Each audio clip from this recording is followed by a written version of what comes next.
Ayan guys, so i-share ko lang sa inyo yung alaga ng anak ko na mga sisiw. So nilabas niya, ipinanganak noong February 11. 2, 4, 6, 8, 10, 12 yata ito. Oh, parang 12 nga. Ayan, oh. May pailaw pa. At saka yung kanin nila ay ganyan lang. Anong tawag sa kanin nila? Bibistag. Ay, bibistag. So, ayan guys, kung bibili kayo ng para sa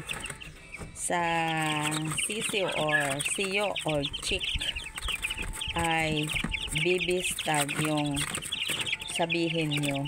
Ayan guys, dati yung mga ilang araw pa lang to, ang liliit pa noon, kaya nilagyan namin ng pailaw kasi baka sa ginaw mamatay sila, kaya lang hindi naman. Ayan, oo, sana ay tuloy-tuloy na mabuhay silang 12. Ayan, thank you for watching.